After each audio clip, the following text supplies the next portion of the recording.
Hey guys, iKailaKai here, and the All Blue is back. A couple of days ago, I had a live stream alongside Hrvoje and Yonas, in which we did our first ever live All Blue podcast. Now, this was a lot of fun, but it also meant that we had a lot of chaos going on with us talking to each other as well as to chat, so understand that this video is going to be kind of all over the place, and we will refine this as we go if we decide to do more of these live formats.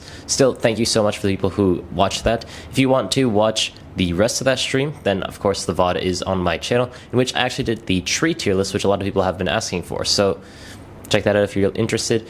The All Blue podcast is also on Spotify. This episode will be up there in a couple of hours after this is uploaded to YouTube, so check out for that if you prefer that medium. Thank you guys for your support as always, and hopefully the All Blue will be back more consistently from now on. Without further ado, let's get straight into it. It's been a little while, yeah. How long has it been? I checked. We did an actual date. So I checked before. I don't know the actual date. It said 3 months ago. So. Oh wow. Yeah, it's been a bit.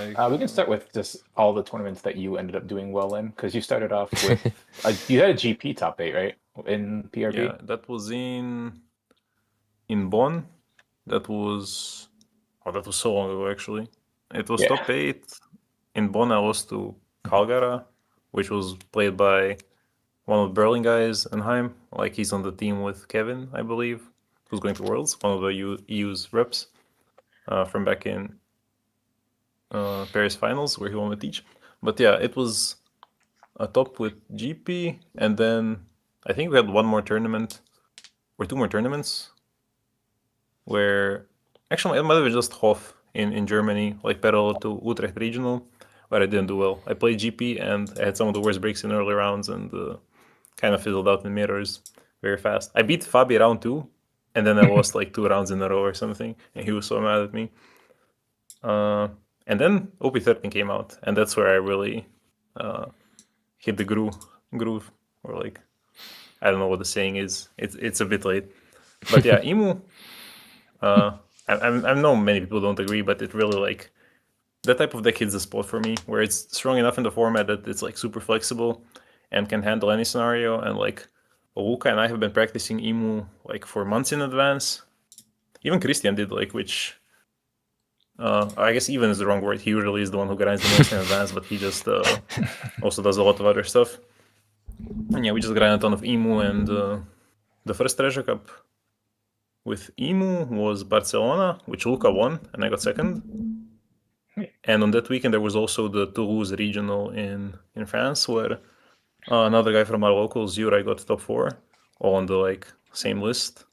And the next week was the Edinburgh regional and Treasure Cup, where I got top 16 in the main event, Christian got second, and Luca played the Treasure Cup, the side event, but better than the main event, and he also won that one.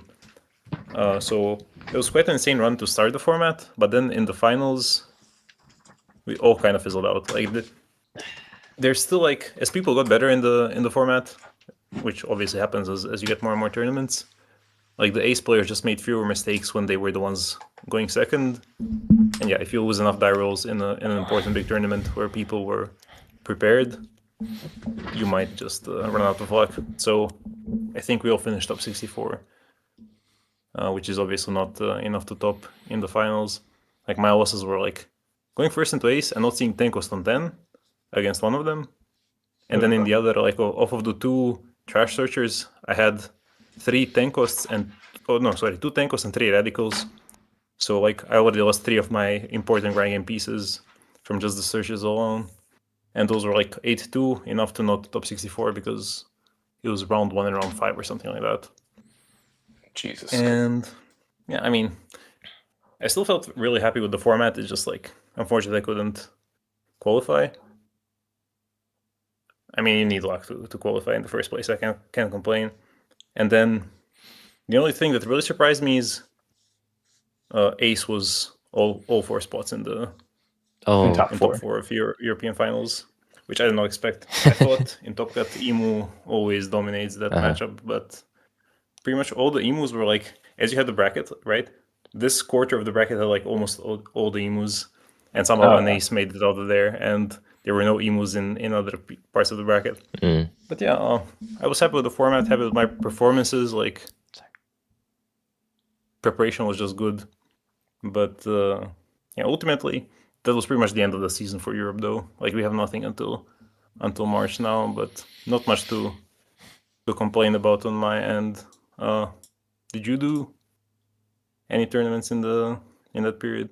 I Yes. did not. So in the beginning of OP12, I had a really hot run. I'm not sure if that was happened in the last, we talked about in the last episode, but I did well in it online. I think I won with UP, got super lucky. And then the weekend afterwards, I did well in a California regional and got top 8 in the PRB format. So I can't complain. I was like a really great stint back to back. But as for the OP13 format, I did play Emu, but I only got into 2 online events, and that was it for that format. One of them I went 4-2 and I just dropped because I didn't have much sleep the last night, and then the other one I just went like 2-2 drop. Um, I did not practice as much Emu as you did, but I was pretty happy with the deck. I'd love to pick your brain about how you felt about that deck in the OP13 format a little bit afterwards. But yeah, aside from that, I didn't get to play in any. I even drove to California to try to waitlist one in early December with no luck. But uh, that's just kind of how the nature of the game goes, especially when like the price cards are like really exciting nowadays. So people want to be playing in all the events. Um, but I was like really happy with Emu, and between seeing like Dusseldorf top 4 and Ace top 4 all being like pure Ace, it made me really contemplate whether I thought Ace was just like the best deck or whether Emu was the best deck, even though I really liked Emu versus Ace. I know it's like not favored when you're going second, but I think it's still on average slightly better for Emu, at least from my opinion. And I was curious if Hrvoje and Kai, if you have kind of similar opinions. Sorry, on what? I was doing some setting stuff. Oh, you're good. I can ask Hrvoje first, but whether you think the Emu versus Ace matchup is Ace favored by a lot, Emu favored by a lot, or if it's close. My opinion is that like it's more favored to the person going second, obviously, but I think it's more playable for the person for Emu when going first rather than vice versa. I agree. Like Yeah. there are curves when going second with Emu which like feel completely unlosable just because unless you miss tank cost, which is really hard in Emu, you just stomp Ace. And the other way around is not necessarily true because even if Ace has like 4, 6, 8, and then doesn't have the 10, or the 10 is like a 9 cost, or is just a Roger, you have much more of a chance than you would the other way around. So like, Emu is better at being aggressive and finishing the game when going second, and that's without accounting for like just the consistency difference of the Ace perhaps not having all the pieces on 4, 6, 8, 10, which is like really crucial for him, especially the 8 on turn. So I would say always favor going second, but Emo slightly better going first, just from consistency standpoint. Yeah. Yeah, I basically agree. I think surprisingly, a lot of people think that that matchup's just purely ace favored, first and second sort of thing. And I don't really know why. But I think that there's just a lot of responsibility on ace to find what he needs to, you know? So it's a scary matchup. If he can find this stuff, then like sure he does fine. But Ema more consistently finds his stuff. And why is my light so crazy? I'll just do that for now. But yeah, I generally like basically the reason why I was playing Ema in OP13 is because I thought that matchup was easier to play as Ema because that's one of the most popular and common matchups. I'm glad we're all on the same page, even though the most recent events kind of say otherwise, at least for the English version. Yeah. Japan as well. There's Ace has always been like highest play rate, but Ema consistently is like on par in terms of win rate, sometimes higher. So yeah. Well, awesome. That kind of sums up the last couple months for One Piece, to be honest. The last couple months for One Piece.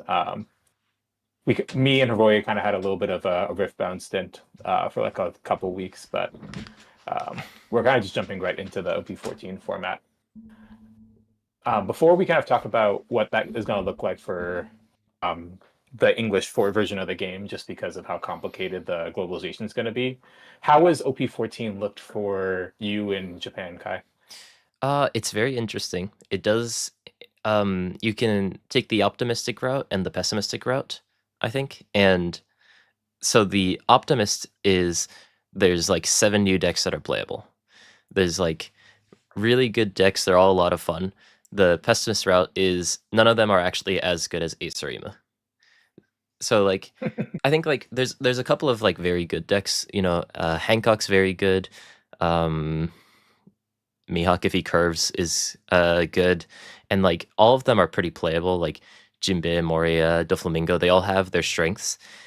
But Emu and Ace do like really strong things. So it's like if you actually want to win, then I feel like I would still play one of those two. But there's a lot more interesting things. There's a lot more matchups you have to learn. In a way, I think that people who like OP13 are going to dislike OP14, and people who dislike OP13 are going to like OP14 because it feels a bit more jungly. So for that reason, I don't like OP14 as much, but I feel like for the vast majority of people, they'll enjoy OP14 a lot more with just the versatility of decks that can be played. That's good. I mean, I also like jungle formats more than most, but I also really like having two very prominent best decks between Emu and Ace. And if it's going to be more of the same, sure, there's going to be more matchups to learn, but I think it's ultimately going to be something that I think I can learn a lot about. So that should be fun at the very least. Just so people kind of ask you more questions, and you kind of talked about BOA a little bit. In North America, at least for a couple months, we're not going to have any EBO3. How much do you think Hancock is neutered by the fact that it doesn't have EBO3 Nami? I mean, I think Nami's very good. I think that the strength of Hancock isn't necessarily that she can play Nami on curve, although it's a very good card. It's that her leader effect and her triggers are just very awkward to play around. So like maybe it won't be as strong, but like the thing is, I think that the consensus in Japan recently has been that like Hancock's one of the best decks in the format, and I don't like it's a strong card, but I don't necessarily think that that alone is going to put her out of the conversation of being in the meta. Yeah, but it's tricky to say exactly how strong the card's going to be. You know, it doesn't proc your leader effect, but you get the on KO effect anyways that plays out another character. A lot of the times the opponents doesn't have many good things to put out on top of that, but a lot of times you just ignore it. So the life burn doesn't hurt as much depending on a couple of aspects. There's a lot of like weird things about that card that feel like it's just a bonus on top of what Hancock can do rather than the actual like core of the deck, if that makes sense. I can see that. I've only played the matchup a couple times so far in like my testing, but it's felt like without the Nami, it feels like it's a lot harder to pressure Emu like in a reasonable like time frame. Sure, you still have like perfume plus like pudding turns, which are still always going to be very, very obnoxious, but it feels like it's a lot more difficult to get Emu down to 0 in a reasonable fashion on curve. So that's like one thing that I've kind of been worried about. But if it's going to be still very reasonable, like it's still going to be a very terrifying part of the meta. Hrvoje, have you tested that matchup at all? Have you touched OP14 much? I know it doesn't really matter for you for a little bit. Yeah, I have played like bits and pieces. I haven't like fully seriously tested, but my experience with Boa has been like pretty much the similar. Like with Nami, it feels like she can sometimes get away. Like there's more room for error in terms of not having the life triggers. But without Nami, like if they whiff like first or second life, it does feel like you like as Emu are much better positioned than you should be. I'm not sure how it affects other matchups, as I pretty much only played Emu in OP14. But OP14, like as a set, yeah, I kind of expect the more jungle meta, but the part that usually excites me in these instances is like deck building, because there are like so many good new cards. Because they're kind of power creeping a lot of the older stuff, but when I see like the red X Drake, I'm thinking, ooh, like time to cook some, and the red Supernova Searcher. Like that's just stuff that invites you to cook. So Boa, I think she'll definitely be in the conversation, as Kai said. Like just not having the Nami is not going to be enough to like reduce her insane ceiling. That's true. Hit Gorgon Sisters first or second life. It's kind of a nightmare all the same. Yeah. There's, I mean, if we are kind of talking about Hancock, though, there's a lot of interesting things about that. I think that the list still hasn't really been solidified. Like, I think the most popular list now is to just basically run 8 Hiyori in the original Hiyori and also the new, like, Nyomba, and then just no matter what, make sure that you get Gorgon Sisters out, whether it's through your life or through one of the effects. You know, like 9 Hancock plays it out, triggering out naturally.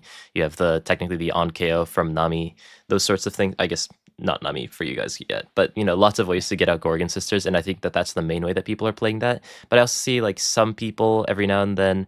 I generally prefer not to play around triggers. I like to just kind of build my board a little bit more as Hancock, because it you have a bit more agency in the game. It's not just waiting for the opponent to mess up or waiting for yourself to high roll, which I guess inherently makes me not a yellow player. But um, how do you feel about like Hancock lists? Like, do you think the absence of that Nami card may actually change how people choose to build that deck? You know, there's also the 5-cost Marigold that plays out a 6-cost Hancock. There's some interesting cards that the deck can run.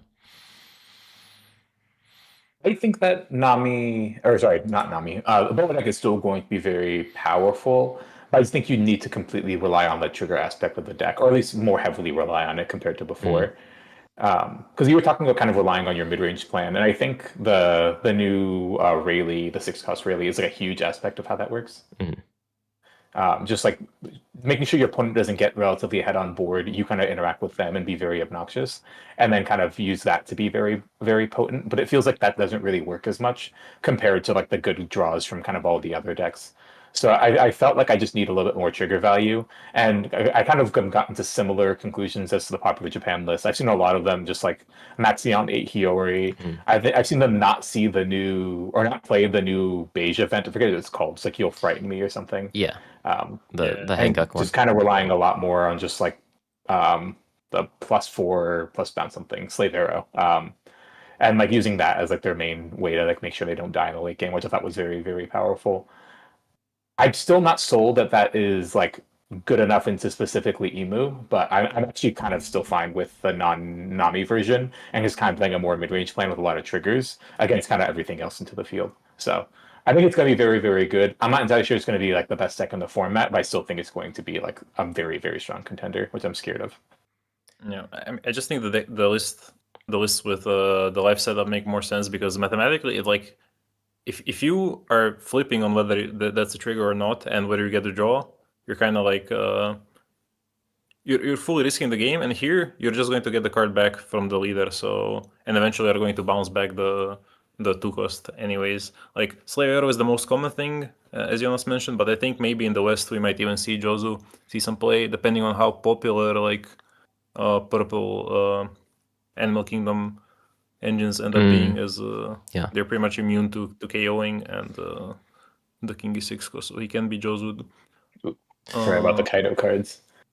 Yeah, I'm not sure how relevant that's going to be. I didn't test them because they haven't been on Sim. on Sim, so that might end up being completely irrelevant, but it is something to keep in mind. Like, I'm wondering if they're going to play Jozu just to pick up more pieces from the board. That'd be sick.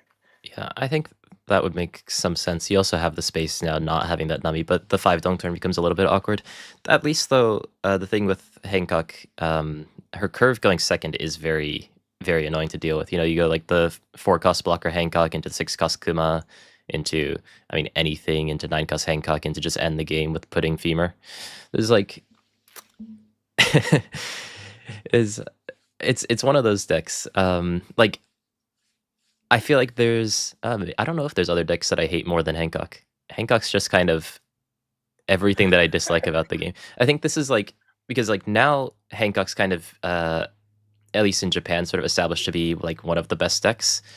If not the best in a lot of people's opinion. Just seems like it's a good deck on its own, and it can, like, I think the thing with the yellow decks is that in general they're like a below average deck that with triggers become an above average deck. So there's inherently less consistency. Whereas Hancock is an average deck that with triggers has the potential to just go completely crazy.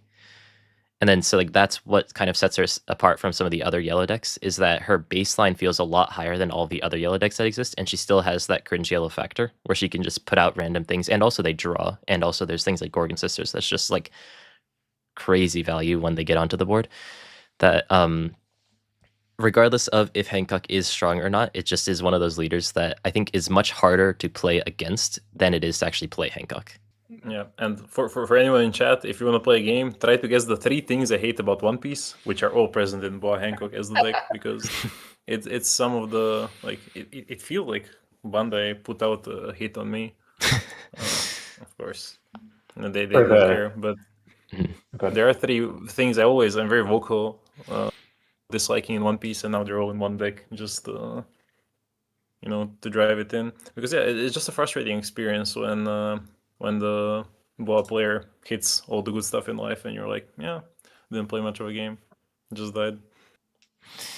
For the people that have been loyal watchers, I think one of the cards you hate in this game is your most powerful card on the most powerful cards in episode 1. So one of 3 is just number 1 on Hrvoje's most broken cards in One Piece. But, Yeah. I still stand by it. Like, Yeah, no, it's you're not wrong. I agree. It's very annoying. Yeah, forecast pudding for those who don't remember. It's been a little while.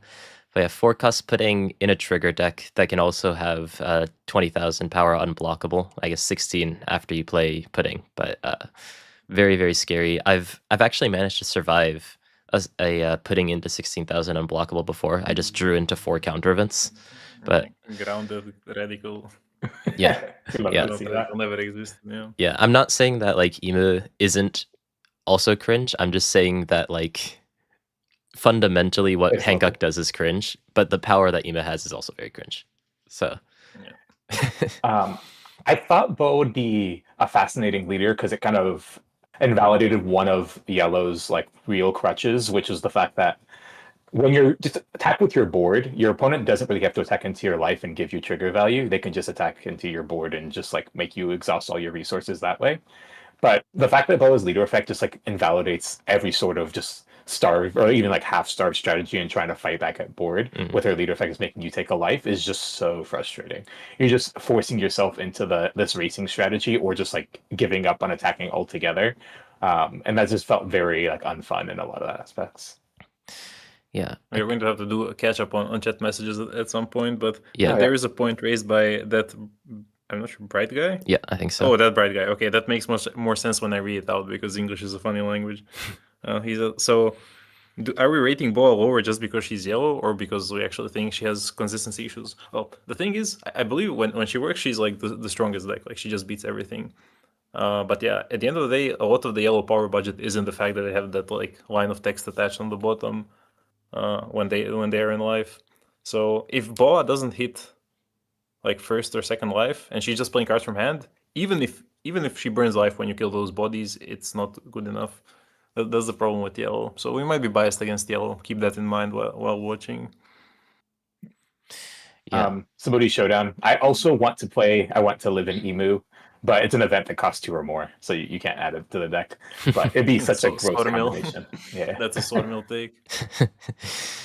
Yeah, no, that would definitely fix the Hancock matchup. But yeah, I feel like Hancock's thing, like the characters on their own are really kind of mid. Like Moria's characters feel like they do more on the board, like the 4-cost Hogback, 3-cost Absalom having a search, and like the 5-cost or 4-cost Perona, I think, or maybe it's 5-cost, I don't remember. Nice cosplay, by the way. Is also like, oh yeah, I think it's 4. Just very very powerful cards in that deck, for example.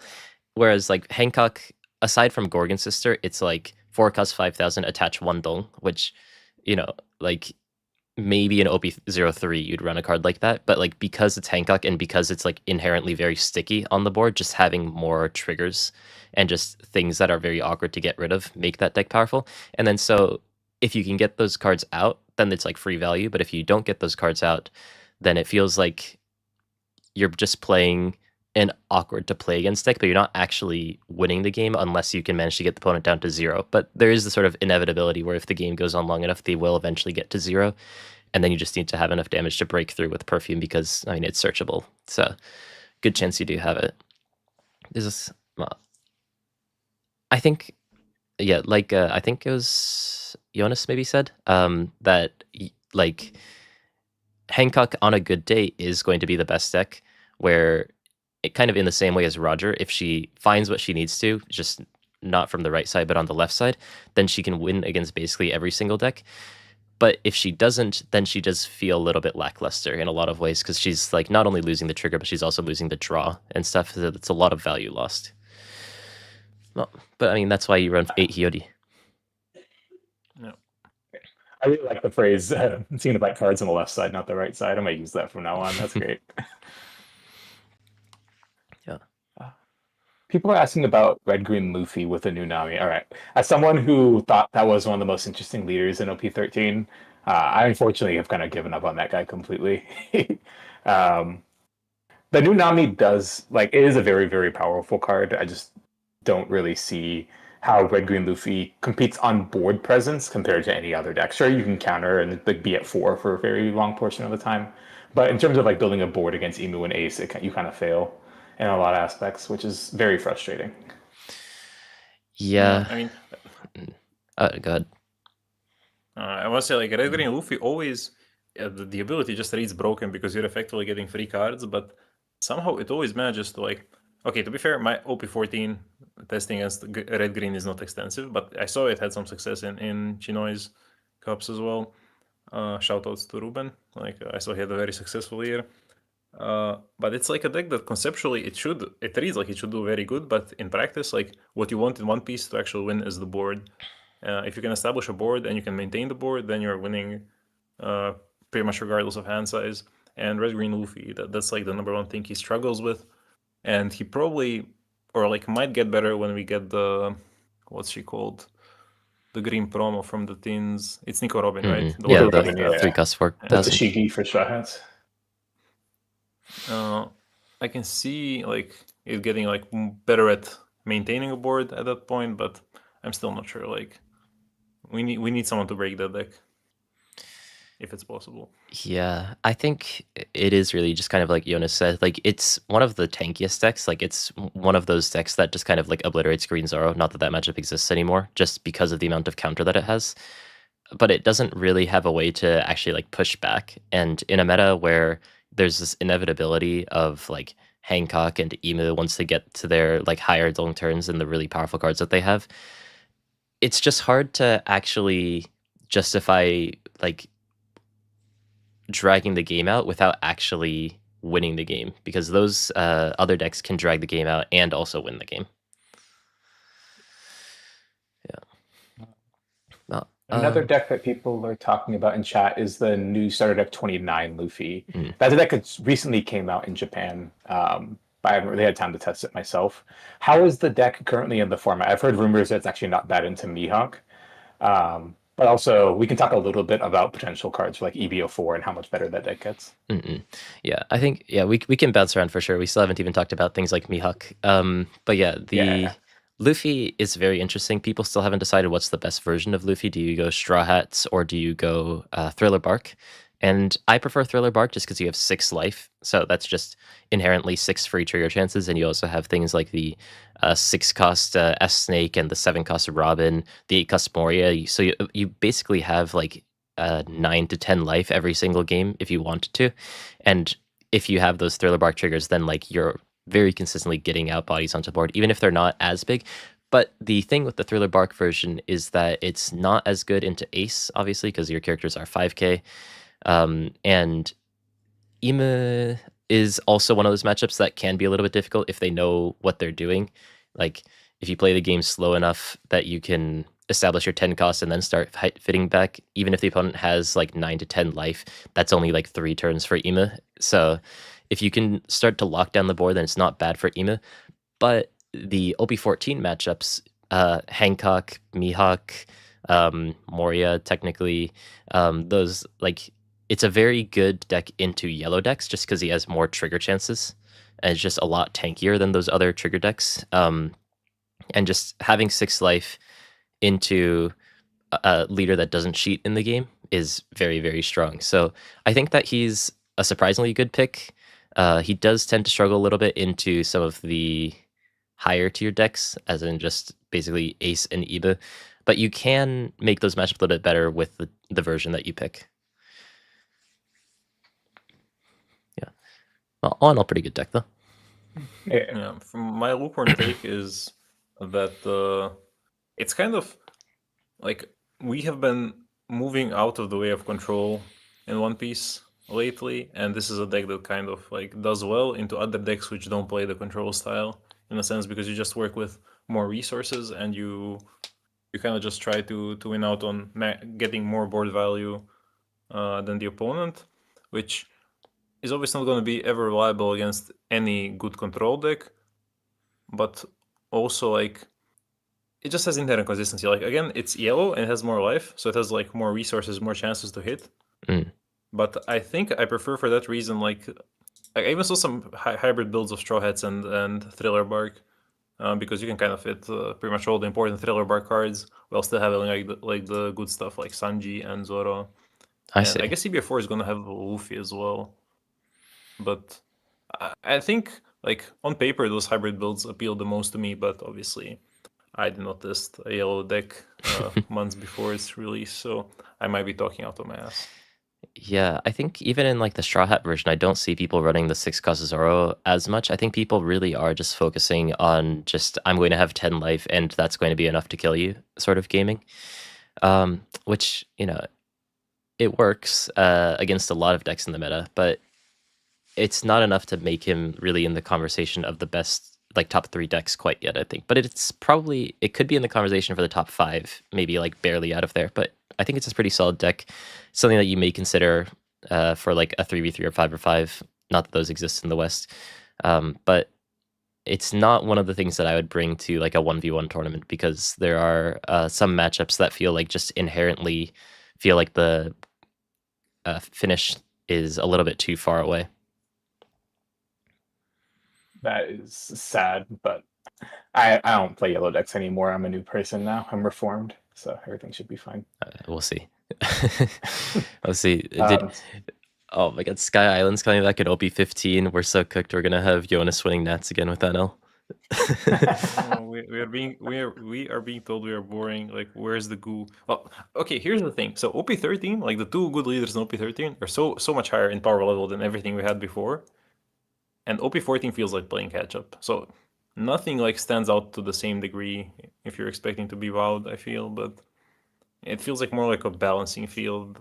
Or like I said, it just catches you up. Like you know how OP05, like Sakazuki was the deck, and then OP06 introduced a bunch of decks which kind of caught up in power level Like to Moria. Sakazuki. Yeah, like Moria, and I think this is like pretty much more of the same. So like nothing is gonna be that standout new tier 0 deck that's gonna be super exciting. So if we sound okay, maybe it's our fault in how we talk about the decks because these decks are really strong. Because relative to all the things we had before, they're still really strong. Yeah. But just compared to Ace and Nemo, they're like they catch up, or maybe they're like a little bit below, maybe a little bit above, but it's Yeah, not any drastic difference. So. Yeah, you're right. We should qualify that. Like, we're probably talking about like 5%. Like these decks are just like giving you 5% extra win percentage in these things. And for people that are like really obsessed with winning, like at the very least, like myself, I really want to try to get all these slight edges, and I just don't really want to play a deck that's even like slightly weaker than anything else.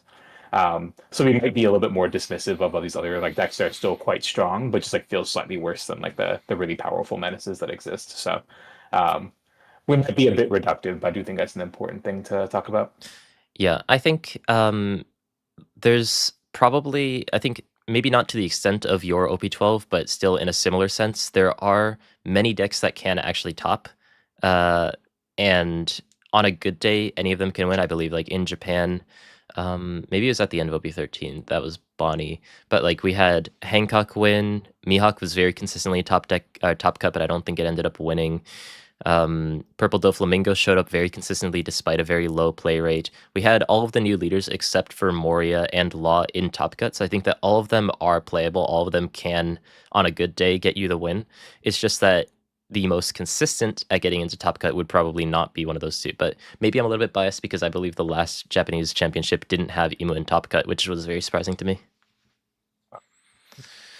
Yeah, I think it was like 4 aces, I don't know, it's like 4 Hancocks, 3 aces or something, and then Hancock ended up being 3 out of the 4 top 4 and stuff. It was very crazy. But yeah. Okay.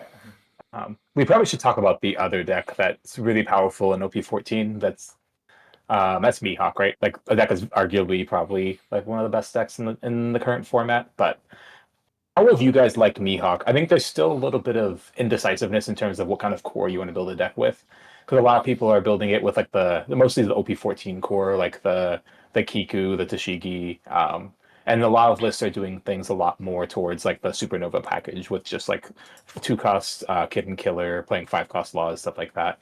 Um, which one do you guys think is better? And in a vacuum, how good do you guys think Mihawk is? So I think interestingly, Mihawk was extremely popular at the beginning of the set, and I think that it's because, unlike, like, I think we've talked about a lot of decks, it's like, oh, it's really good, but against Ace and Ima, not quite. Whereas Mihawk's kind of the opposite, where like it's significantly better into Ace and Ima.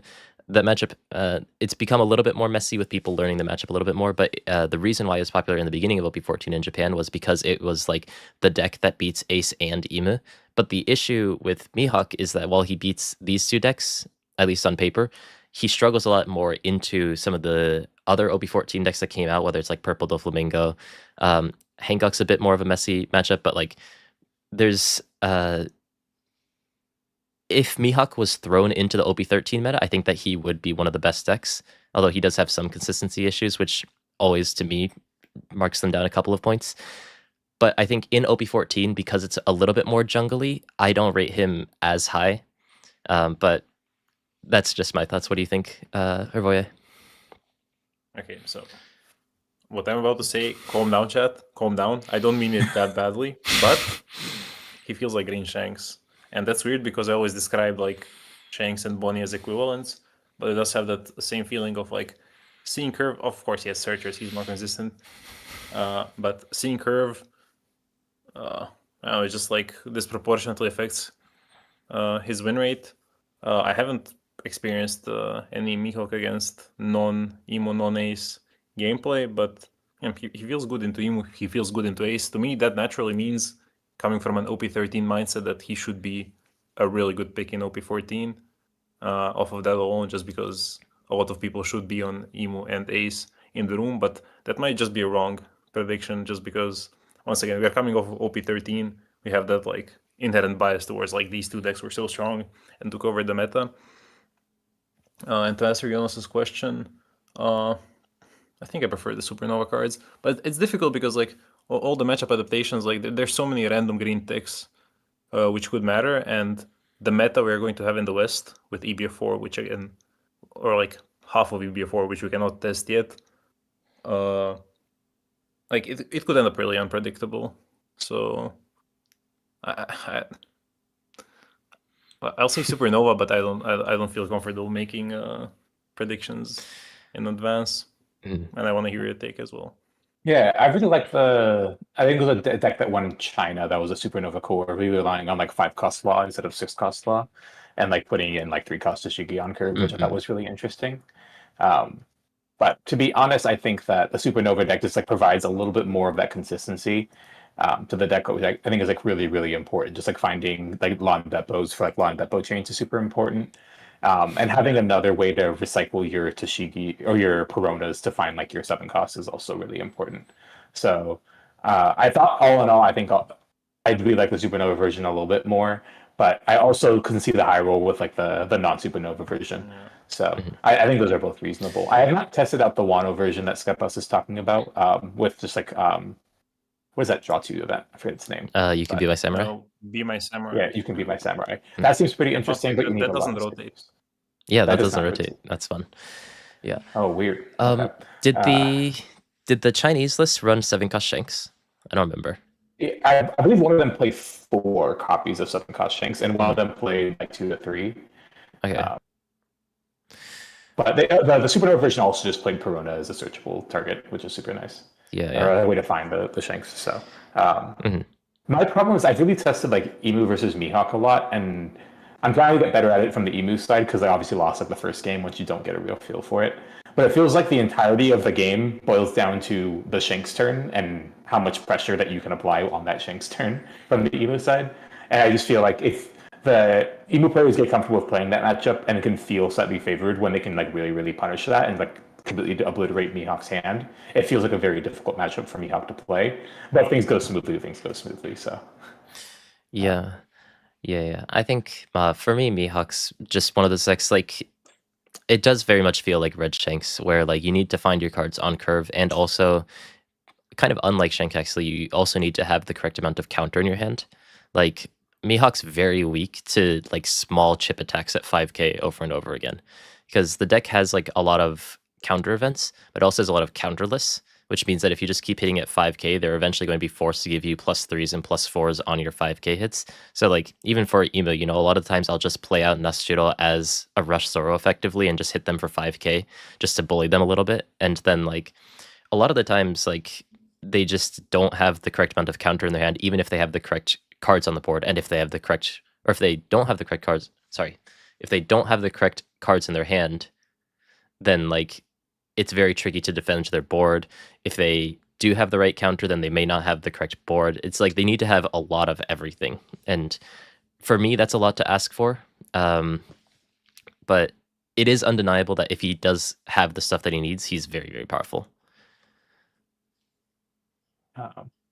I would 100% agree with that. I just know I'm never going to play Mihawk, even going into Nationals, even though I'd be one of the better decks to play. And that's purely because I refuse to play a green deck ever again. I think I've talked about this once, but I'm not playing a green deck in a tournament.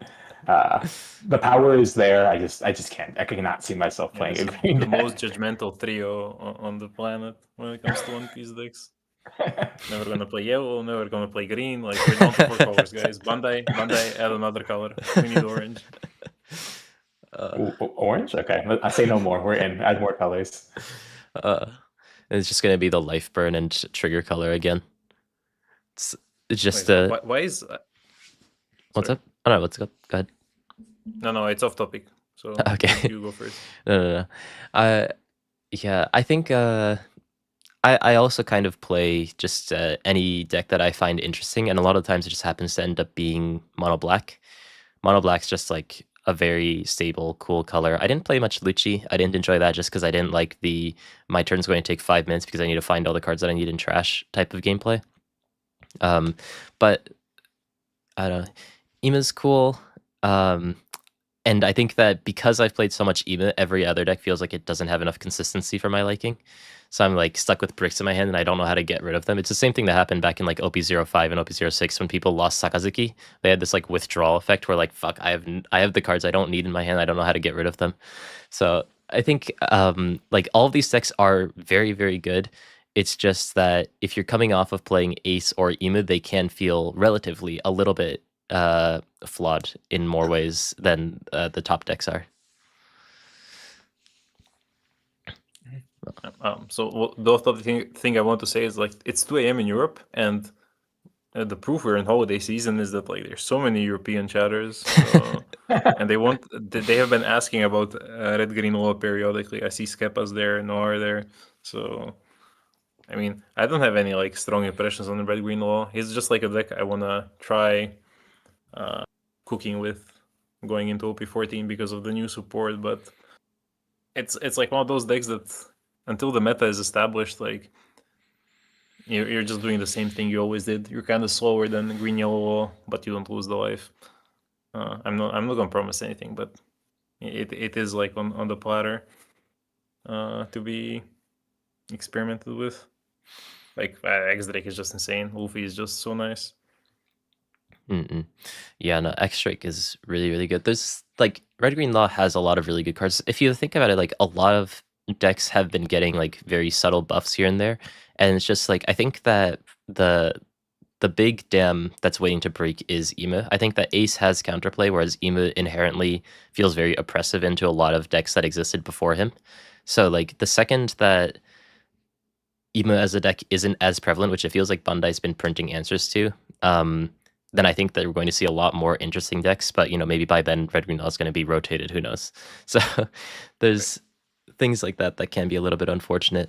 But a world without Emu is another topic for another day because I don't know. Skepas pointed out Mihawk is a 6k leader for Law, so unfortunate. Well, I'm out. Yeah, I think for a deck that historically relied on going 5k a lot, that's bad news. No, that makes sense, yeah. Because there are some decks, like Vivi, for example. Vivi surprisingly has Slash, and the EB03 Vivi, so I guess not as relevant for you guys. But when you do get that, the Vivi, despite having Slash, does do okay into Mihawk, just because it's a control deck, essentially, and Green kind of struggles against that sort of removal. Especially because Vivi's removal is power-based. It just is a bit more tricky for things like the 5 Kasashiki, which has sort of like removal protection to actually keep them on the board if you just reduce their power and punch into them. And you also have things like the 7 cost Beckman that just trashes based on cost and whatnot. There's a lot of really good cards that BB has that makes that matchup not as hard despite the opponent being a 6k leader. But I mean, yeah, I can see Red Green Law just because he is a deck that just goes 5 the whole game. That just being 6 makes that a little bit more difficult. Well, still though, yeah. Another deck that I do want to ask you guys about, although maybe chat's going to ask us about something else, is Purple Doflamingo. So Purple Doflamingo, beginning of OP14 in Japan, was not very popular. The West was rating it a lot higher than the East was, and then it exploded onto the scene a little bit. It had very good presence in the top cut of both of the Tokyo Championships, despite having only like a 3% play rate. 2 people got into the top 16 consistently, and so it's been a deck that's been consistently good, but it's never really been in the conversation of being the best deck as far as I could tell, and recently people have been sort of rating it even worse than before. Have you guys tested that at all, or what are your thoughts on Doflamingo, Jonas? Yeah, so if Purple Dofi was a very, very good deck, I think I was one of the first people on it. I think the deck was like really, really interesting when I first kind of read it, and I thought the leader effect was like really powerful. I mean, Oh Come My Way was like one of the honorable mentions and the most powerful cards in the game for me, and this is just that on a leader effect, so that's like super interesting. Yeah. But my main issue that I've played after playing the deck a little bit is I've kind of been frustrated with the fact that if I don't see specifically Virgo and 8 cost Dofi, I feel like I'm very nerfed compared to every other two, like other 2 to 3 main decks that exist in the format. Regardless, I think you have a good like Mihawk matchup, like regardless of what happens. But I think Ace and Emu, you really need to both have a lot of pressure and also have ways to kind of deal with their obnoxious board. And I feel like you need the Virgo to defend your bodies, and you need that 9k body to apply a lot of pressure. So I feel like I really need to see those. I'll know a lot of games, and even despite that, the Ace matchup still felt kind of hard, even with a bunch of like divine departures and everything to fix it. Ultimately, like it kind of has a similar issue as like the red green Luffy deck, which it feels like you have a lot of ways to not die, but like not a lot of ways to punch through the obnoxious like double block returns from Emu or the multiple 10k blockers that exist in Ace. So you kind of feel like you can survive the kind of indefinitely, but you can't actually close. And that's kind of one of the main reasons why I haven't been like super excited about continuing to play it. But if someone cracks that deck, I'm gonna be super excited about playing it moving forward. So Yeah. how do you feel about it, Hrvoje? On my end, I haven't played it. I played against it, and I don't know. It just for me, the part of or like the reason I didn't tackle it much yet is it feels like it's pretty challenging to both build and pilot. So I don't feel like I played against optimal opponents at any point, but my impression of the deck was generally like when you do see the big bodies and you like get to chain them together nicely, then at least against Emu, you have potential to blow them out. Like it's not just like mere survival. You just lock them out with a Doffy, and you have these like free, effectively 6k, 9k swings coming in every turn, and Emu is kind of a sitting duck.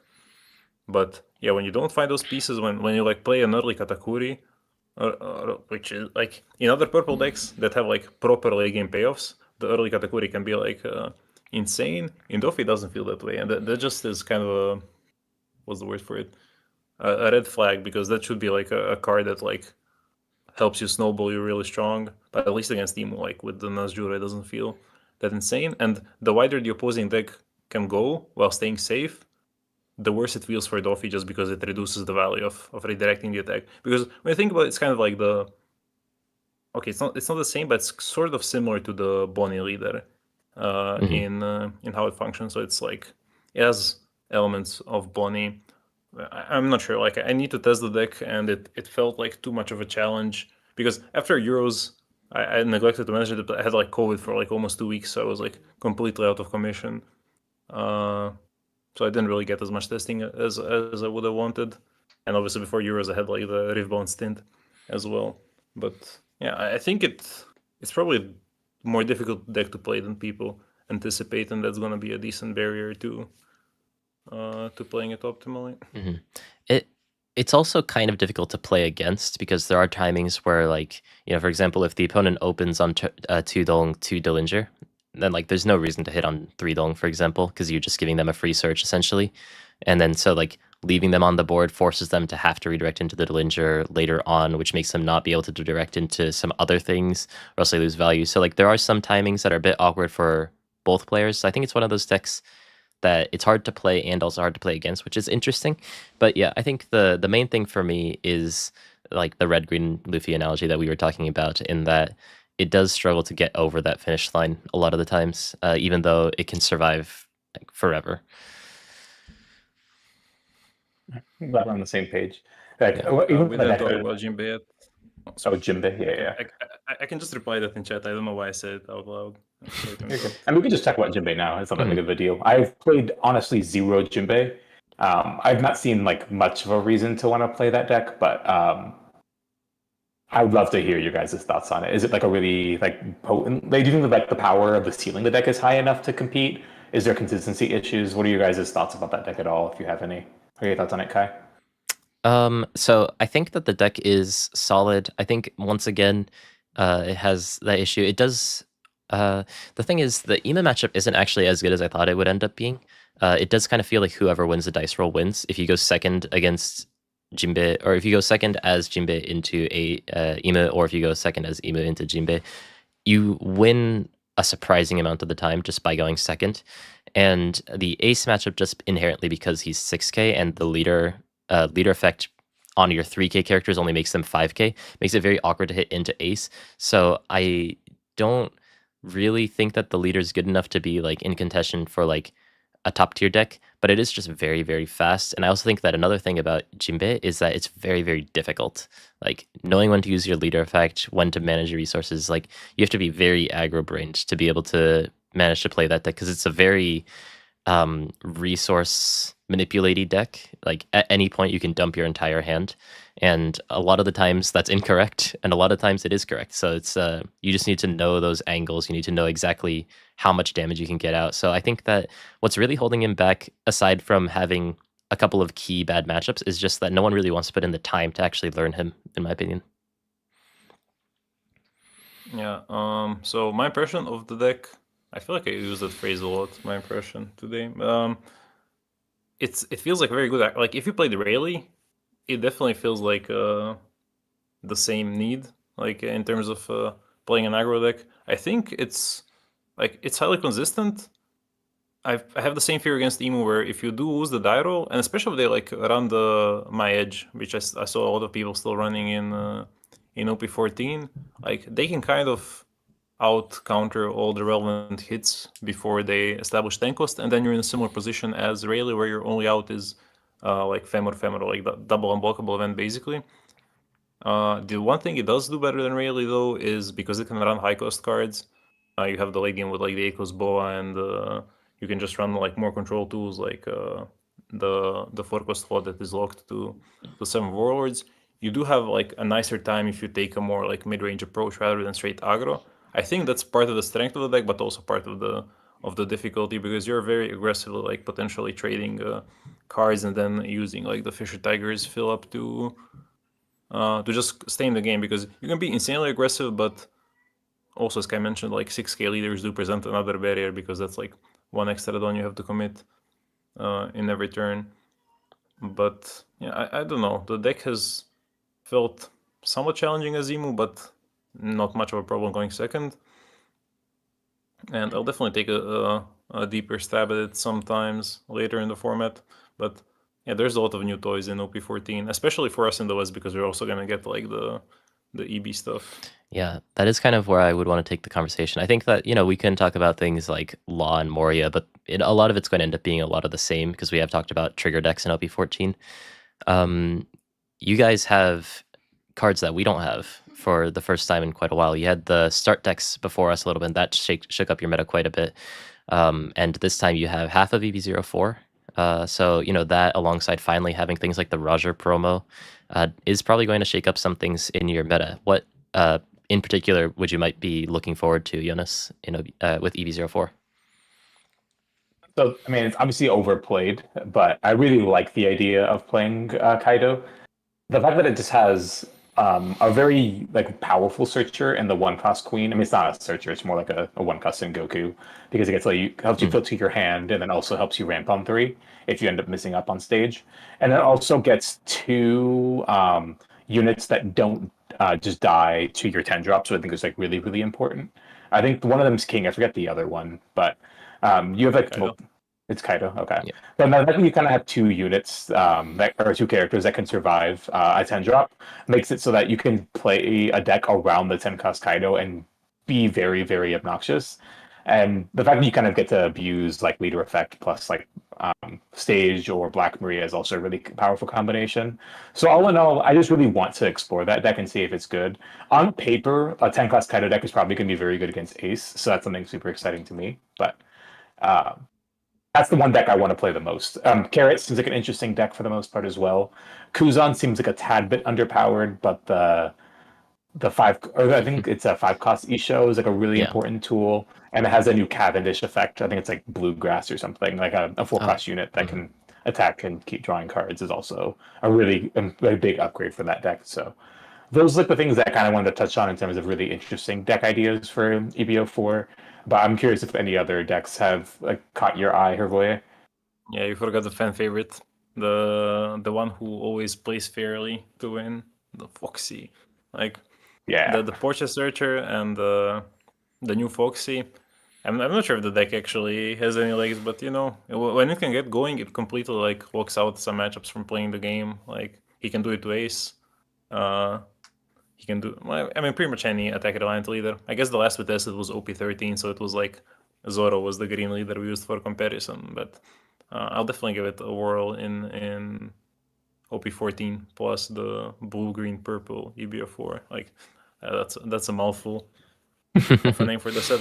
But yeah, like when the deck actually establishes like its ramps and the ability to lock out the opposing leader and character per turn, it can like take over the game insanely quickly, and Porche can search Porche, so you can just keep those chains going forever, which might matter more for the engine of Foxy Pirates somewhere down the line, maybe in Reijo again or something, than in the actual Foxy deck. But I don't know, I'll give it a shot because that leader has always been decently fun to play.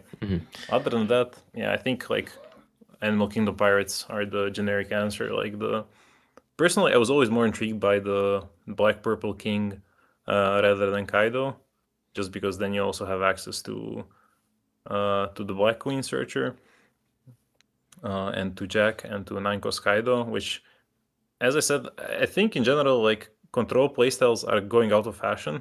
Okay, a large part of the blame here lies on Imu being immune to removal, but I do think like having some control in the meta, if it can contend like with Imu, otherwise maybe it's fine. King probably won't be able to do that. I don't think Kaido will be able to do that either, but just having access to like removal tools, like it should be good. Maybe, I don't know, I'll try it.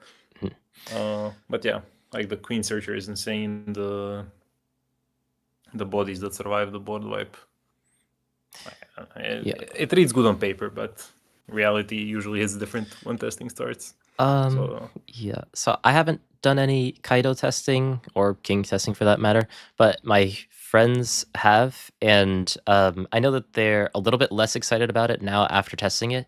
But I think that mainly that's just because the Ema matchup is still very difficult. I think that just like 10 cost Kaido counters a lot of decks in the meta. Like Mihawk is very weak to removal. Hancock, although she has like not removal protection, but removal deterrent in her leader effect, but it is only once per turn. So you can wipe her entire board and only have to pay 1 life for that. And then Ace, of course, like he's spending his entire time trying to build up his board and then eventually close out the game with that. And if you just wipe that and reset that, then he kind of has nothing. So it's very good into these higher play rate decks that a lot of people are playing in Japan. It's just hold on. Oh, okay, never mind. My chat just died. But it's very good into a lot of the decks. I think it's just that Ima is one of those decks that is kind of difficult to play against. And if that matchup can be solved, then I think that the Kaido could be very good. But that's just one of those things where I'm not sure. But I think just having a couple of good matchups into some of these more popular decks is going to make it playable enough. But I think it's just one of those things we need to test a little bit more. Oh yeah, just want to mention, like, because I think it's a relevant deck in Japan right now, but it's probably not going to be for us for a while. It's the Blue Yellow Nami. Like, she gets some really good stuff in EBO3 that we will be locked away from for a while, but we know she exists, but probably not that worth covering right now without that support. Yeah. Okay. That was Also, so funny when that. Oh, good. Someone in chat also mentioned we didn't mention the Megalo, the 2K. Oh which yeah. KOs arrested. I think 8K or less. 7K. 8 costs. Maybe I it's think. 8K. Oh, Yeah, I mean that's a really good card on paper. Like, it's a 2K. Like, why does a 2K have that effect? yeah. Like, it's just generic, right? Yep, it is 4 cost 4,000, 2K. On play, you may rest this character KO up to one of your opponent's rested characters with 8,000 power or less. So interestingly, more power-based removal, which makes Animal and Fishman Island. Yeah, that's something. You know, maybe red-green chopper. Who knows? I think it's Imagine for Shirahoshi, but yeah, it also works chopper. Like, yeah, it is something. There's, I mean, just a red-green combination. Slowly, we've been getting more power-based removal in other colors. Makes those combinations a little bit better. We have like one card in blue now. We have one card in green. We also have green now having cost reduction. I do kind of want to ask you guys on Carrot. Yes, Carrot has a very strong card in EB03 in that 6 cost Carrot that can KO a rested 5 cost, which with your leader effect basically just lets you KO a 5 cost. Do you think that that deck can function without that card in your OP14 plus EB03 green, blue, purple meta? sorry, could you rephrase the question? Yeah. No, you're good. How do you feel about Carrot without the EB03 6 cost Carrot? I mean, for me, the appeal of the new Carrot, like the big one, is not necessarily going like smaller body into smaller body and then using the Carrot, because that kind of does require a bit of a like high roll of seeing the perfect curve and having all the stuff survive, which I don't think is usually realistic. Like, the way I see Carrot might function now is like oriented more towards like all and Beppo plays, where she plays for late game, and then the real payoff is just resetting those big bodies and getting those attacks in. Yep. I think the power of the new, is it 8 cost Carrot, the one that resends a bunch of stuff? Yeah. I think that card is very, very absurd in like a lot of right setups, and I think that the Carrot leader effect still seems like it's very obnoxious for some decks to deal with. Like, it's still very obnoxious for decks like Ace trying to rely on their Marco, or just like Ebu trying to rely on their War Curies. So it does have some favorable exchanges in terms of the particular cards. As for whether the power is there, I'm not completely sold, even with the 6 cost Carrot, but especially without it. I always don't see the power as like really strong enough in terms of like real threats that can take away the game. Yeah, and also, like, if you're playing to curve into the new Carrot, then you probably just want to play the new Pecoms that drops another body, probably the 5 cost Carrot. So I see. Interesting. Yeah, I mean the 6 cost Pickle is also very solid. Like, I mean, it makes your leader effects range a little bit higher. It also gives you a couple more targets that you can resend with that 8 cost Carrot, I guess. But yeah, I think, if it's just hard to tell exactly what Carrot's trying to do as a deck. Like, it does a lot of things. It can like rest the opponent's small things, hit into them.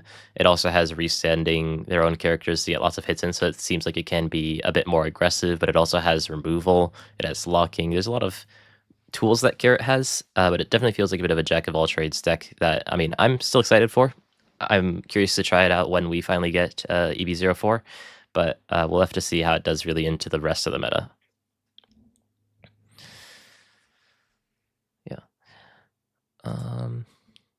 I do see some people asking about Kazang, some people asking about Croc. We haven't talked about...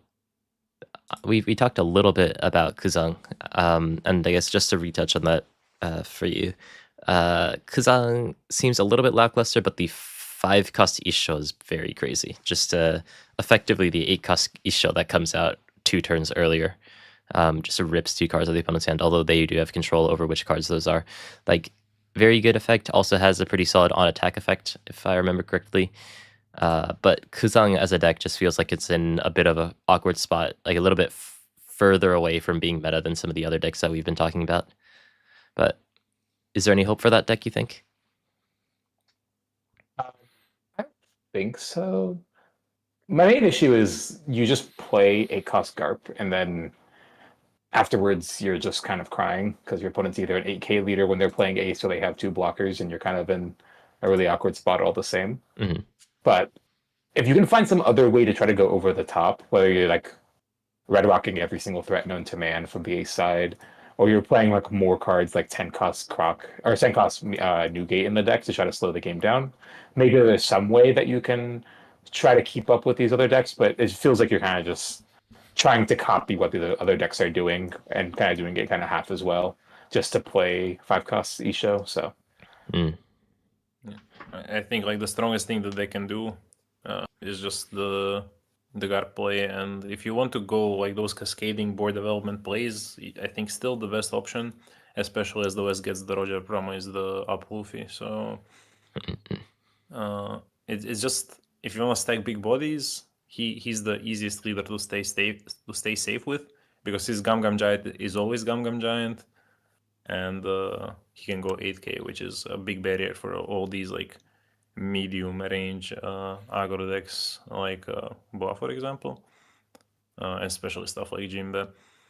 And even against Emu, like if you high roll, you can do well into Emu, or like into any deck realistically. You beat Ace, and if you high roll, you can beat Emu and every other deck with up Wolfie. And Kuzan just feels like a downgrade to that, because you're always 5K, you don't have Giant. You're really reliant on having all your filtering effects to basically keep your hand at what it needs to be, whereas Apulfi just gets to do a lot of that hand management for free, because there's like nothing really unfair outside of that issue that Kuzan got, where you can just like start pushing advantage gradually turn after turn. You're just dropping big guys and hoping they're enough, kind of. Yeah. that is The interesting thing is, like, I mean, that's a 5 cost 7,000, but I wouldn't have minded if it was a little bit bigger, just to have it as like a more potent target for the 8 cost Garp. Like, if you, whether it's making the actual card text stronger, which I mean, it's already very strong, or just making the stats a little bit higher, so that you have that like 8 cost Garp into 8 cost Isho, give you like an 8+8 or something, then, or was it Garp? Yeah, I think it was Garp. Yeah. The 8 cost blue Garp that puts out another Navy card. There's like, you know, everything's kind of an echo of blue purple Luffy for that deck, unfortunately. Like, it's kind of 9 cost Sanji at home. We have Gum Gum Giant at home. There's less. It's a good deck. It just doesn't feel like it's quite enough. Blue purple Luffy also, I feel like, is kind of on the verge of being good in OP14, but not quite sure. Especially with Kaido and stuff. You know, you have the board wipe Kaido. That can just reset a lot of Blue Purple Luffy's progress. There can be some more obstacles for that deck as well.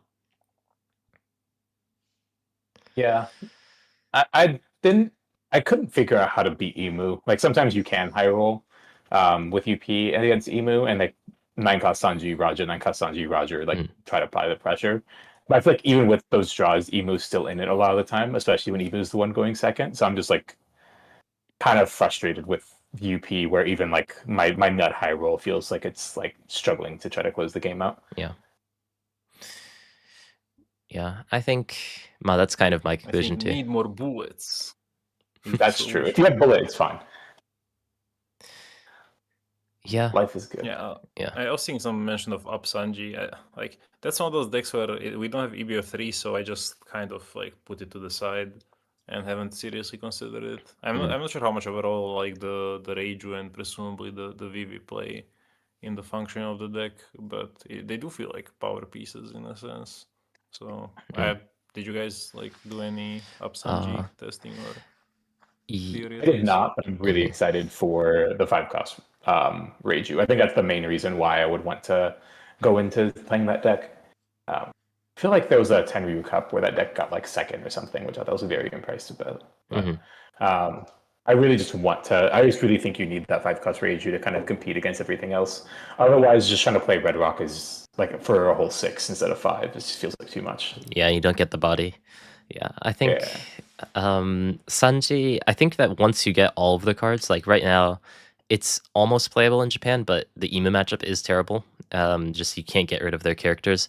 And, you know, the second that you rest one of your 3-cost Sanjis, they just Nasujudo and turn it into a 5k again or something, and it just dies. But I think that, like, with the EB03 Reiju, you have much better like ace matchups, Mihawk matchups and whatnot. And then with the EB04 support, with Stealth Black and like the search event that fills up your trash and whatnot, there's a lot more tools that the deck has to be able to combat the meta, and I'm very excited to try it once we get both of those. But I think that right now, both the East and the West are in a bit of an awkward waiting room, waiting for the rest of the cards.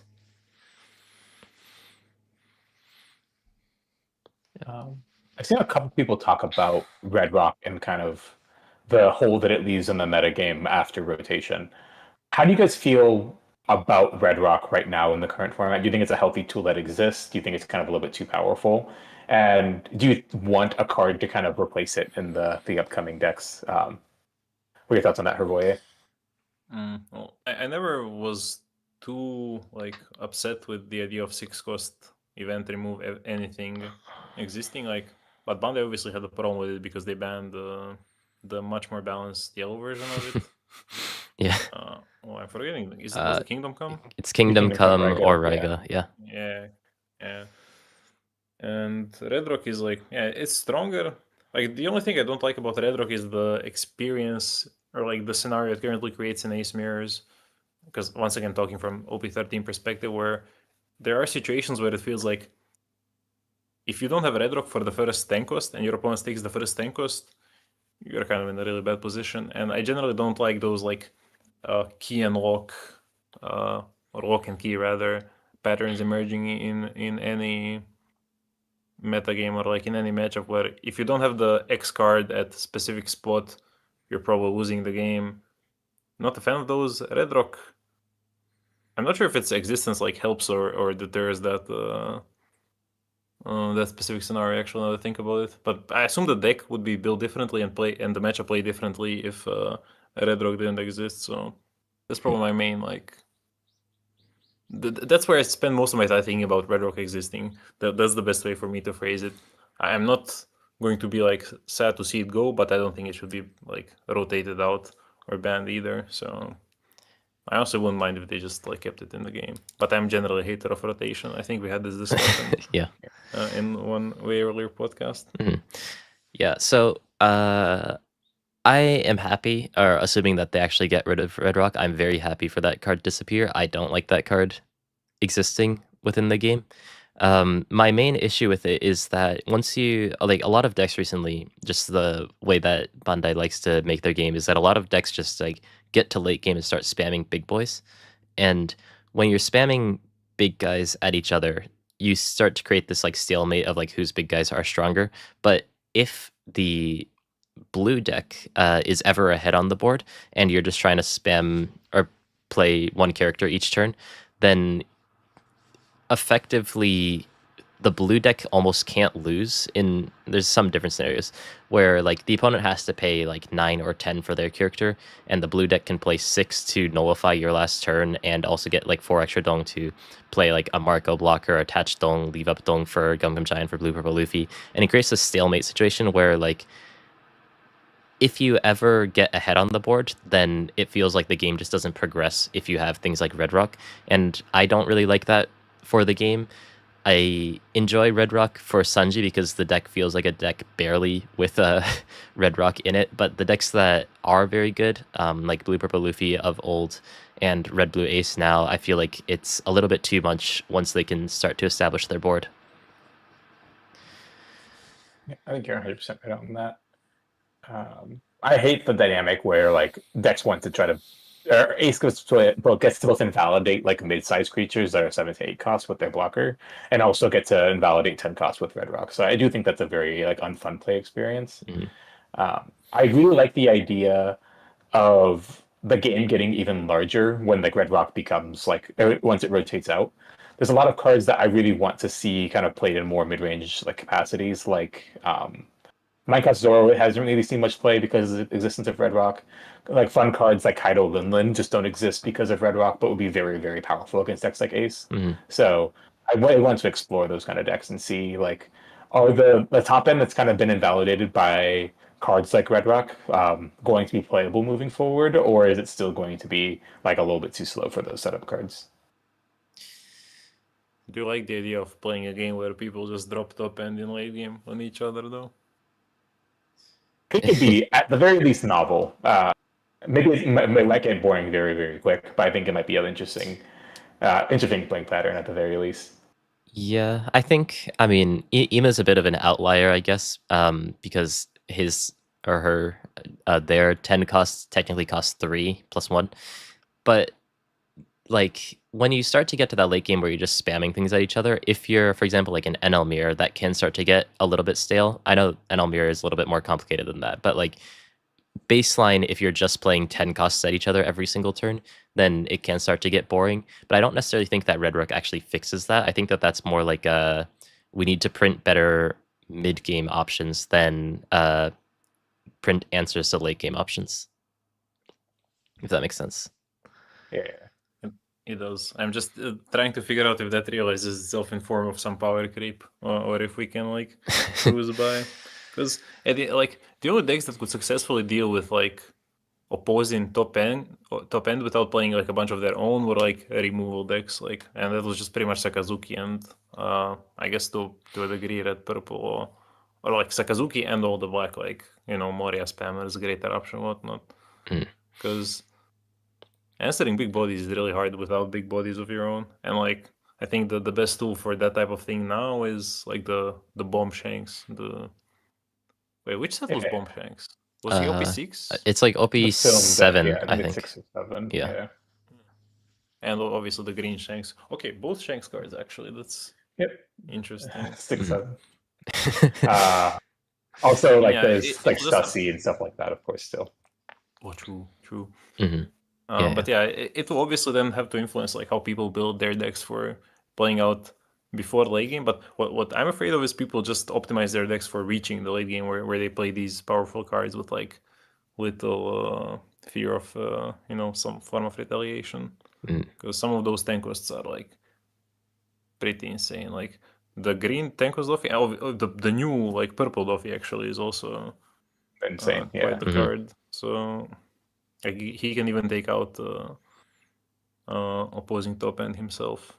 That is true. Like a lot of the power or the top end they printed nowadays just stops every like aggressive play. It feels like, whether that's 10 cost Dofi or 10 cost Newgate, 10 cost Dofi, the new like 10 cost EBO4 Luffy. Like all these cards are just going to be like, let's halt this game down for a little bit and just see how that goes. And maybe that's a little actually, bit too good. I think I'm not sure which one like is like the originator of this, but I think the one that definitely was felt the most in most metas, but is currently kind of out of favor, is Tenko Stitch, because that's the card that also like completely locks down and flips the those spam Tenko stand games in towards one side. They haven't printed support for Teach in a while. Yeah. Oh yeah, they didn't print one for 2 sets, and you're just like, yeah, it hasn't been printed in a while. Yeah, but there's, I mean, you know, there's also the Secret Rare Luffy in yellow, the rest of EB04. That'll be interesting when we get that. I'm sure that that'll be something else that we talk about in a later set. But I think that we're probably getting into the territory of this could probably be its own episode of like how do we balance the One Piece card game. But like really, I thought about this a lot.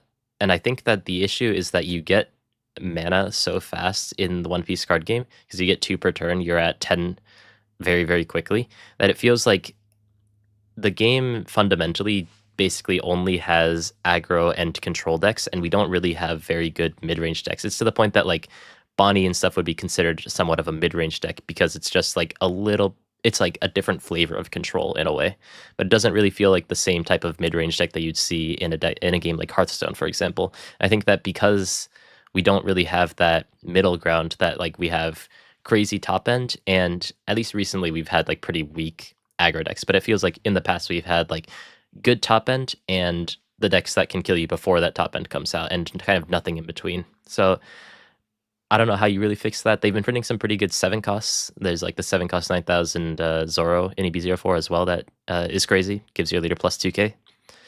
And has character rush. So there's some pretty decent mid-range tools, but like 7 costs is a bit of an awkward threshold a lot of the times because it's like one step before your big things. So it's very good on curve, but not very good after that. So there's a lot of things that are fundamentally a little bit challenging to actually balance in the game.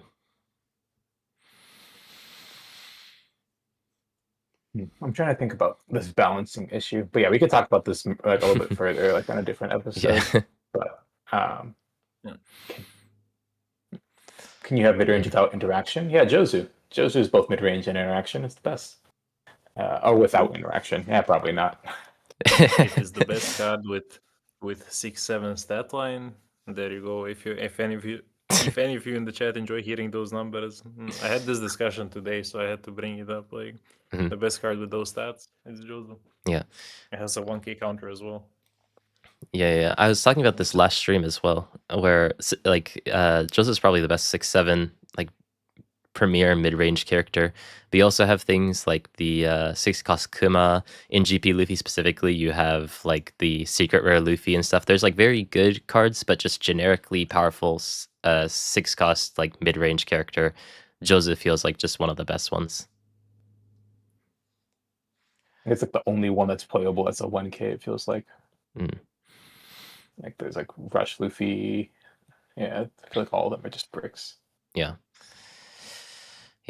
Cool. It's surprising that like, generally such a good card. Like having a counter attached, it's free. Yeah, and you know that they'll just like Renee just said, we're probably going to get a Jozo alt art just as that card's going to stop being meta relevant or something. But Selection Volume 7 or something. Yeah, Kuma's a 1k too, but yeah. That's true, Yeah, but he's not as good of a card as Jozu is. Yeah. Okay. Kai, because I know you'd also really enjoy this deck. What are your thoughts on Vegapunk and EBO4 between the new 10 cost Luffy and the new Borsalino? Oh my god, dude. This 5 cost Borsalino is so strong. Like, I think it's like generically pretty good in yellow. I saw a lot of people were like, oh my god, NL's back, and you know, like red yellow Bonnie. We'll probably talk about this on a different episode, so we probably shouldn't get into it like too much. But like red yellow Bonnie also looks pretty interesting. Has a lot of like effects that work when you're at like 1 or less life, and being able to take your life with your leader effect gives you a lot of control over that. Vegapunk has a little bit less control in that regard. The opponent actually needs to hit into you to get to like 1 life, for example. But this 5 cost Borsalino, not only is it a blocker, it also heals you, and also with your leader effect can come out for 1, and also can come out of your trigger. What is it called? I request something like that. So like just putting, because Vegapunk, you could choose what you put into your life. You just put in the Quasar event into your life, and it basically feels like you are putting the 0 cost event. Oh, there goes my camera. I'll fix that later. You're putting like the yellow 0 cost event into your life that also gives you a blocker in a way, and it just feels like it makes the deck incredibly tanky. I don't know if it's enough to make it strong enough, because I think it has that same thing with a lot of the other not yellow decks, the other decks that exist within the meta, where like it has a lot of survivability, but I don't really see how it's supposed to end the game. Yes, it has the 9 cost Bonnie, but I don't know if that's enough when the opponent can play like 2 blockers per turn, or has like 12,000 power blockers, for example. But any brief thoughts on the other EB04 cards that we have while I change my batteries? I'm trying to think. Before we jump into the other EBO4 cards, I do think that the 10 cost Luffy being both Egghead and just like that 12k body that's also a blocker does like give you that like way to push through. I think it might be real, but let's not go too much into Vegapunk. Keep your cooking a secret for your actual tournaments, Kai. But honestly, aside from the yellow cards, I just don't really see like the some of the black cards are interesting in some ways. Like the new Kobe that got spoiled was okay. The red yellow Bonnie leader is like cool. The fact that you get to become a 7K really easily and like a 9K with the character, but nothing's excited me as much as just Egghead Core. Mm. How about you, Hrvoje? I mean, I like the Red Zoro, but Oh, yeah. honestly, I didn't focus really much on the reveals of. I read every reveal for the Japanese side at some point, but I also didn't like make much effort into like remembering them. I remember the really good cards, like, and that was Borsalino. So, yeah. Mm. Yeah. Consider me uninformed about the Japanese colors, which is what red, black, yellow. Yeah. Yeah, red, black, yellow. The 6-cost Kobe was a little bit underwhelming in my opinion. It feels like a very Kobe specific buff, but I don't know if that's enough to actually save him displaying a I think 7 it's plus just what 7. the hell map will play. Yeah. Like, and honestly, like I can see it. It does one of those things which are rare in One Piece, where it's like an engine piece when on board, where it has the potential to generate value turn after turn, but there's no guarantee it will do that, of course. Mm. But I do like those types of card designs. Yeah. I think the 7-cost Zoro, though, is very strong in my opinion, though. Like, a lot of people are saying that it's like big Ace buffs. I don't know if it can fit into the current version of Ace, just because it feels like it eventually becomes like a dead card in hand, although to be fair, you have your leader effect.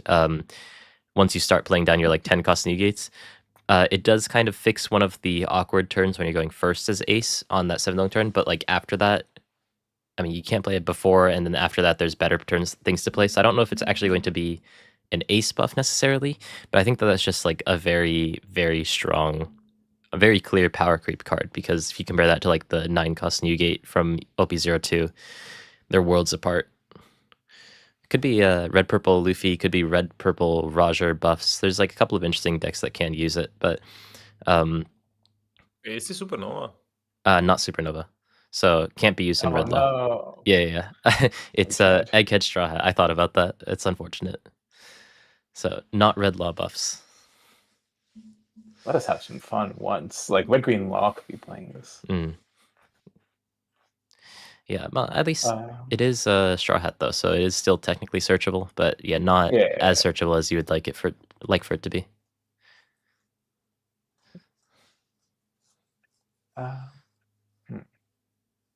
Do you have any thoughts about Black Crocodile? Because it is a pretty like different deck when it comes to like how the black color plays in One Piece.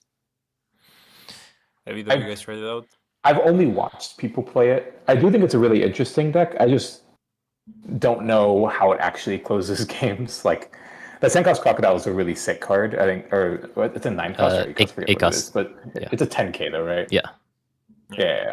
I think that card's a very interesting card, and it feels like black is becoming less the KO everything color and more of like this combo engine color, which I think is like a really fascinating way to take black as a color. But I just don't really like feel like that deck's like very powerful in the face of Ace. Yeah, Crocodile is the deck that I've played the most of in OP4, like of the OP14 leaders. I just enjoy the playstyle. It does kind of feel, in a weird way, a little bit reminiscent of Ima. It doesn't have the same late game as the issue, but it is a sort of like build up your trash, you play things out of your trash whenever you need to. It also has like a lot of ways to deny the opponent attacks. It's just instead of blockers, you're just denying them the ability to attack. So there's like a lot of really cool things that the deck can do. My friend who's a lot more enthusiastic about Crocodile says that the Ace matchup is just whoever goes second wins. But the Ima matchup is another one that can be quite difficult. It's just, I mean, again, like a lot of leaders in OP14, they have great survivability, but they don't really have great ways to actually close out the game. But I think that the nice thing with those kinds of decks is that it gives Bandai a very clear path to buff them in the future if they choose to. If they just print out like some decent way to close out the game, then that's kind of all these decks like red green Luffy, purple Doflamingo, and black Crocodile really need to start to become a more viable threat.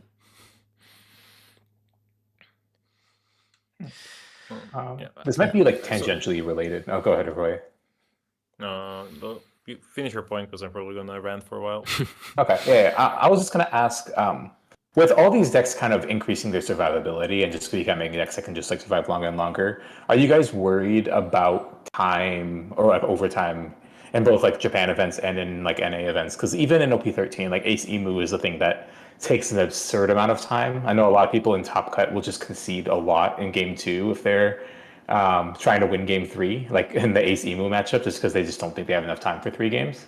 So I'm not entirely sure if like the fact that the games are going even longer is a concern for players once these decks can just survive for like much more long or much longer than they used to. I feel like we had more of those issues in OP13, weirdly. Like Ema mirrors, if like both players don't agree to like play quickly, they can go very long. Ace mirrors can also go very, very long. Ema versus Ace can also go very long, especially if you start playing down like shitologies and stuff. OP14 leaders do feel like they end the game a little bit faster, so it hasn't felt as bad in OP14 at the very least. But I do think that it is more of a problem recently than it was like 2 years ago. I was thinking like the deck that had most survivability and dragged the game out was Apophis, so it was when that deck faced something that could also survive for a while, which was usually GP or something. That's when I felt like the game's dragged out and could potentially really grind into like buggy and such. So I'm not sure. Like I don't feel like the new decks are that much better at surviving than the older decks were. But the Bandai, like I don't like when they do that stuff because it feels like they give power to the wrong tools. Like they don't give you tools to win the game. They just give you tools to like try and outlast your opponent, or rather the tools to not lose. Which I was never a fan of that approach. And I think Crocodile's design as a whole kind of reflects that because I remember joking when I saw friends test it at locals with like proxies. I was like, this is not a real black deck. This is like a gray deck because it doesn't do anything that black decks in One Piece did at any point. Because okay, it has its own Moria, okay, that like resembles all black decks, and it's Robin, like love the card, but it really doesn't have the same feeling when it plays. It's more like a tempo deck, and it reminds me in design of like the early yellow decks, where it feels like their design philosophy for black now is to just like kind of have it do a little bit of everything and then see what sticks. Because it has some removal, it has some like attack manipulation, it has some like card advantage generation and whatnot, but it doesn't have what used to be Black's identity, which was just remove stuff. And to be fair, remove stuff almost directly translates to win the game. So that's not the best identity for a color to have in a game you want to have balanced. But it does feel like currently it's very, they're just trying stuff and they want to see what sticks. Because cost manipulation without removal, there's not really any good ways to utilize it at the end of the day. Like there's a few cute things the deck does, like resting 0 costs and reducing power, but it also works very well with patchwork, but it's like that's the one saving grace you have against Ace, but it's not really enough. But yeah, the deck does kind of feel, it's your favorite type of deck, I know, where they just printed a big start deck in the middle of the set, where it's like you just have to play all of the new Baroque work cards. Kind of Doflamingo has a similar sort of thing where you just play all of the new Purple Doflamingo cards, but he has a couple of old support cards to play at the very least. But yeah, it feels like, especially with these new decks when they come out, like Koala when that came out as well, where it feels like they gave you all of the tools and you don't really have much flexibility to build outside of that. So like Ima and Crocodile feel like they're their own decks that don't really interact with the rest of the color in black. But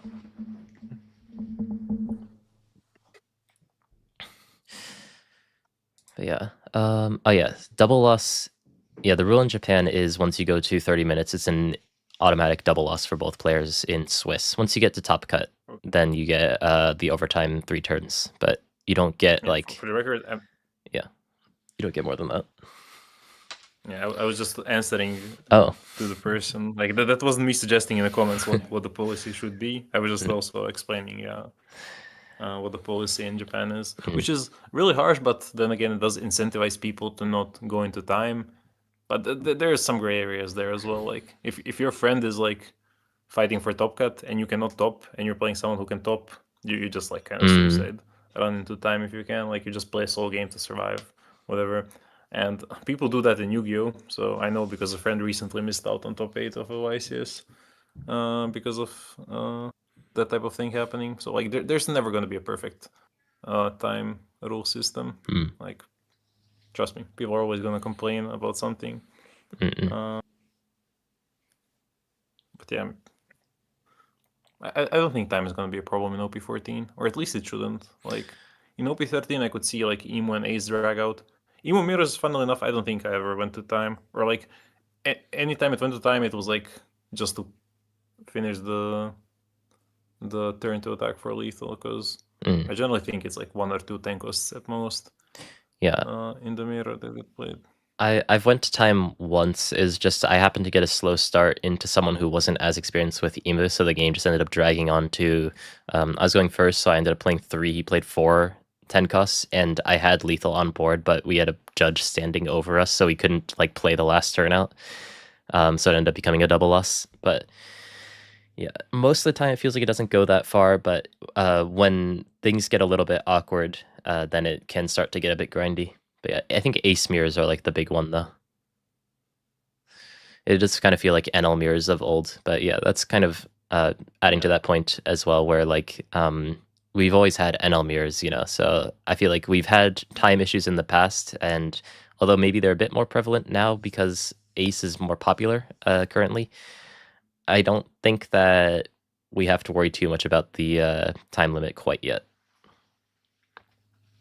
Also, this reminded me, like, Ace Mirror has, like, a dynamic that, to me, I haven't played it much, so mostly from spectating, looks very similar to the Flamingo dynamic, which was, like, you just bounce each other's board until one guy has its stick, and then you push the advantage to games, and those Flamingo mirrors also into time very often, so, yeah, definitely some of it translates over the formats. And the same cards were the culprits, like Jozu. Instead of Atmos, you have the you have the Atmos, and they're still putting in the whole story. Yeah. I think we have kind of jumped around a lot. I think we should probably start to wrap up a little bit. Was very fun. There's a lot of people asking some interesting questions, but maybe we'll do this more often so we can interact with chat a little bit more that time as well. I haven't actually heard too much about what Japanese people think about rotation. I think people are just kind of accepting that it exists. But yeah, I think to sort of wrap up this podcast, because we've talked about basically every deck that can potentially be meta. If you were to pick maybe like a top 3 for OP14 with the EB04 cards, what do you think might be the best with all of these new buffs? Maybe starting with Yonas. All right, I'm going to take the boring answer. I think it's just going to be Emu Ace and likely Mihawk as my third choice. I just think that despite the EB04 like supplements to a lot of decks, I just think that the power of those 3 decks is just like a significant amount better than the rest of them. How about you, Hrvoje? I'll try to be spicy a little bit. I'll say I have unwavering belief into Emu because we didn't talk about it much, but Ground Death is such a good card. Like, I don't know who made an even better version of Never Existed, where you can you choose to not use it in late game force, so you can use the other effect, additional. So I'll go with Emu, and then Up Wolfie. I think the deck is it may have its issues, but it's still very well positioned in the meta. Once we get the Roger promo, we won't have the Lin, but I'm not sure if Lin gets played much in Japan anyways. And to be fair, I didn't test it. And then for the last pick, I'll just say I cannot put Boa in top 3. I'm sorry, I hate triggers, I hate pudding. I'm never rating her. I'll be a hater forever. So I'll go Emu, Up Wolfie, Mihawk, not necessarily in that order, but okay, that didn't end up that spicy. Yeah. I think if we want to keep it a little bit spicy, I think the thing is Ace has felt a little bit more gambly, where games feel a little bit less in your control now with OP14, so it feels a bit scarier to bring to a 1v1 tournament. So I understand Hrvoje not putting it into his 3 decks, but I still think that probably the best 3 decks just overall. I think that every deck has its flaws now, and if you just look at them holistically, I think that my picks would probably be Ema, Ace, and maybe Green Bonnie, which I think we may not have talked about. But Green Bonnie is just a pretty solid pick into things that are not Ema. And I guess Blue Purple Luffy kind of has that argument as well. But Green Bonnie has a lot of tools that feel like they directly counter things that like Hancock likes to do, for example. So it makes it pretty easy to play.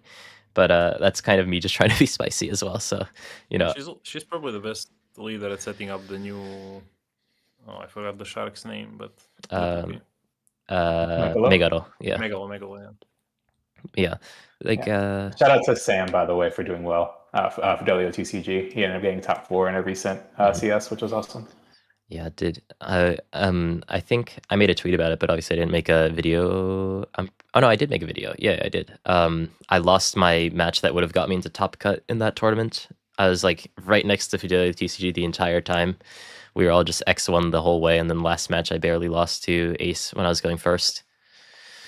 But yeah, well, it just occurred to me you skipped your story since the last time we did one of these podcasts, because you also hit like a subscriber goal, like a very important, a very big milestone. And I'm not sure if you played like Hachi CS or any other tournaments, but you did not give us your story. I've just kind of been playing Ema. I did go to the Hachi CS recently, and I didn't do too well. I was just one of those days where I hit Mihawk, Yellow Luffy, Hancock, and Blue Purple Luffy. Blue Purple Luffy was fine, and I ended up going like 2-3 or 1-4 or something, just because I couldn't win dice roll a single time, and just couldn't find my pieces. But you know that happens. Yeah. In other news, I did go 7-2 at the Tokyo Championship, and I was able to beat Mihawk and Hancock there. I ended up losing to Bonnie, funnily enough, and Ace. So yeah, well, that's basically all that I've had. Japan, you don't get too many tournaments, but you know, I'm just playing Ema because that's kind of all I know how to do now. I just got the message. I just got the message saying that my idea of spice is like definitely a white man's idea of spice. Yeah, salt and pepper, guys. That's perfect. Oh, jeez. Okay. Yeah. It's close to 3 a.m. for Hrvoje, so it's probably a good time to wrap up. Any other last minute shout outs for you guys? Well, yeah, not particularly about the podcast, but big shout out to chat for being with us this time. It was fun to do this live. Gave us more things to talk about. We probably wouldn't have talked about Red Green Luffy otherwise, for example. So thank you very much. Appreciate people who were here from the very beginning, also talking in chat. Subway Showdown, very active in chat today. Thank you guys so much for watching. You guys want to shout out anyone in particular? No, we kind of did a lot of the shout-outs I wanted to, so Hrvoje, you're welcome to shout away. Once again, shout-outs to especially the Europeans in chat who stayed awake with me. I apologize in advance to Abe because I know he's gonna be sad we didn't talk about Moria, but we'll cover it in at a later time for sure. And also shout out to you, Kai, for letting me know that the Grand Magnon in Japanese is called Nyomba, which is Yeah. Well, yeah, so I guess we will wrap this up. I do have a little bit more planned for my own stream, so you don't have to click off quite yet, but it's a bit late for Hrvoje, and Yonas is a busy man, so I will let you guys go this time. Thank you guys for joining the All Blue this week, and hopefully we'll be back a little bit sooner next time. Yeah, very likely. Yeah, but thank you for having us. It was a fun time today. I'm looking forward to more episodes. Yeah. I guess we'll see you guys then. Bye-bye. Bye.